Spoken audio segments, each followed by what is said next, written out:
Programang ito ay rated SPG. Striktong patnubay at gabay ng magulang ang kailangan. Maaaring may masiselang tema, lengguwahe, karahasan, sexual, horror o droga na hindi angkop sa mga bata.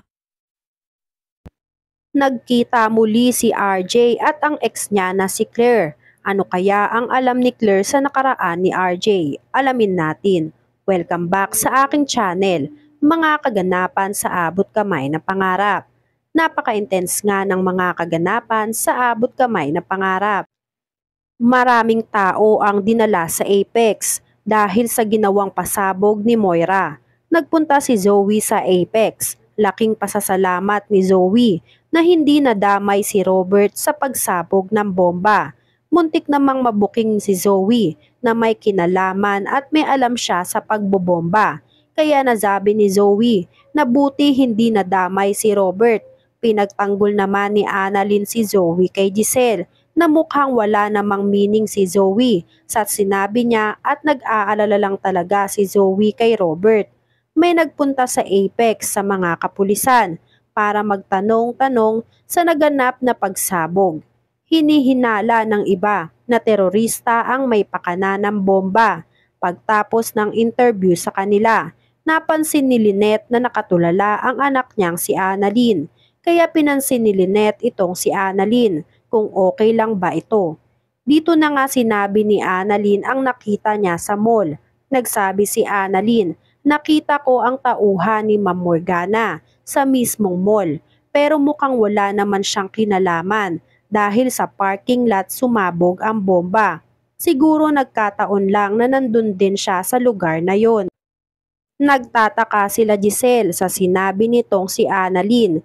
Dito pumasok ulit sa isip ni Giselle ang nakita niyang pag-aalala ni Zoe nang makita ni Zoe si Obeng. Mukhang may kakaiba sa galawan ni Zoe na parang may kinalaman ito sa pagbobomba. Lalong nadagdagan nga ang duda ni Giselle nang malaman na nandun din sa lugar ang tauhan ni Morgana. Sinabi ni Giselle dito kina Annalyn na what if si Morgana ang may pakana ng bomba at para sa amin talaga ang bomba. Tapos nalaman ni Zoe na kasama ko si Obeng kaya pilit pinabababa kanina ni Zoe si Obeng sa sasakyan para magkita silang dalawa para hindi mapahamak si Obeng. Napaisip sina Annalyn sa sinabi nitong si Giselle. Samantala, sa Apex, isang babae ang naghahanap sa isang pasyente dahil nadamay daw ito sa pagsabog ng bomba. Nagtanong ang babae kay Nurse Karen kung saan dinala ang driver nito.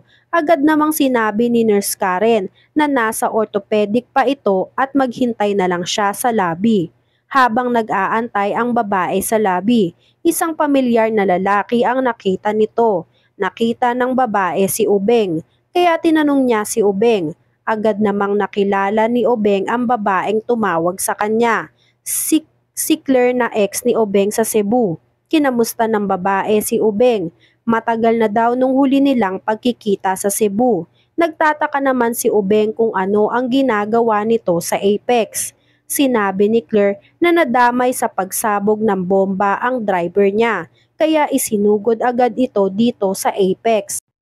Inaya ni Robert si Claire sa opisina nito para mapakita kay Claire ang opisina niya. Agad namang sumama si Claire kay Obeng nang sa ganon ay makapag-usap pa sila ng matagal ni Obeng dahil matagal na din nang huli silang magkita at wala nang balita si Claire kay Obeng simula nang matapos ang med school nilang dalawa.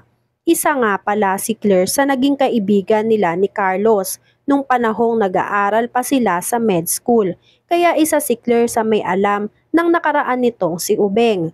Hinanap ni Claire si Carlos dahil wala din naman daw naging balita si Claire kay Carlos. Ikwinento ni Robert ang kinahinatnan ni Carlos na nasa mental hospital ito ngayon matapos mabaliw sa lahat ng nangyari sa kanya. Ganon din nga itong si Moira. Kinalungkot din daw ni Claire ang nangyari sa relasyon nilang dalawa ni Moira. Pinutol ni Robert ang usapan nila tungkol kay Moira. Ipapakilala daw ni Robert kay Claire ang mga anak nito. Tinawagan ni Robert si Annalyn at si Zoe para magpunta sa opisina ni Obeng dahil may ipapakilala si Robert sa kanila. Nagpunta si Annalyn at Zoe sa opisina ni Robert. Nagulat si Zoe at si Annalyn. Nagtataka sila kung sino ang babaeng nasa harapan nila. Pinakilala ni Robert si Annalyn at Zoe bilang mga anak niya. Nagpakilala si Annalyn kay Claire. Sunod naman itong si Zoe. Gumawa naman ng eksena si Zoe sa pagpapakilala ng sarili niya kay Claire. Nagsabi si Zoe, "Hi, I'm Dr. RJ legitimate daughter." Si Annalyn yung anak sa labas. Tila napahiya si Annalyn sa sinabi ni Zoe kay Claire kung bakit kailangan pang ipagdiinan ni Zoe kay Claire ang tungkol sa pagiging anak sa labas nitong si Annalyn. Maging si Claire ay nabigla sa sinabi ni Zoe. Sinabi ni Robert kay Claire, si Zoe ang naging bunga ng relasyon nilang dalawa ni Moira. Sumagot si Claire, kaya pala magkaugali silang dalawa ni Moira dahil mag-ina pala silang dalawa. Just kidding. Hindi nagustuhan ni Zoe ang sinabi ni Claire kaya napairap bigla si Zoe kay Claire dahil sa sinabi ni Claire. Mukhang may alam nga itong si Claire sa nakaraan nila ubeng. Samantala, kinausap ni Moira si Gilbert. Nagbabalak na naman itong si Moira sa magiging susunod niyang mga plano. Gusto ni Moira na mas maging makapangyarihan siya sa Apex. Hindi lang isang stockholder ng Apex, pero inaasam ni Moira na siya ang maging bagong CEO ng Apex. Nang sa ganon ay maging mas masunod na sunod-sunuran pa sa kanya ang mga tao sa Apex at maging siya ang titingalain sa Apex, lalo na ng pamilya Tanyag. Gusto ni Moira na mas maging makapangyarihan siya kesa sa mga Tanyag.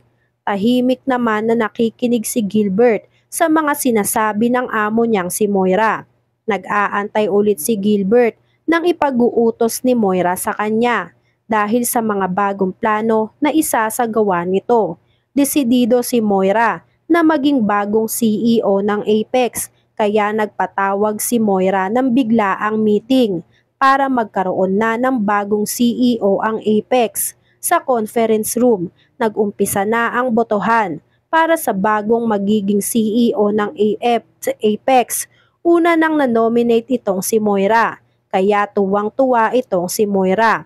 Sunod namang nagtaas ng kamay si Robert at ninominate nito ang sarili niya.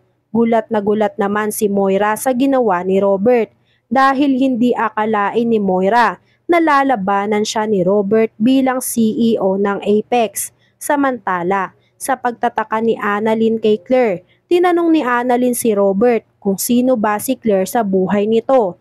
Napag-alaman ni Annalyn na si Claire ang ex ni Ubeng nung mga panahong nasa Cebu pa siya nag-aaral at sa med school. Naisip ni Annalyn na baka makatulong si Claire sa pagpapabalik ng memorya ni Robert sa mga nakaraan nito. Ano kaya ang dahilan sa muling pagkikita ni Robert at ng ex niyang si Claire? Yan nga ang mga kaganapan at mga dapat nating abangan dito sa Abot Kamay na Pangarap. Kung gusto nyo pa ng mga gantong klaseng video ay mag-subscribe at i-like itong video na to. Maraming salamat po. I got you!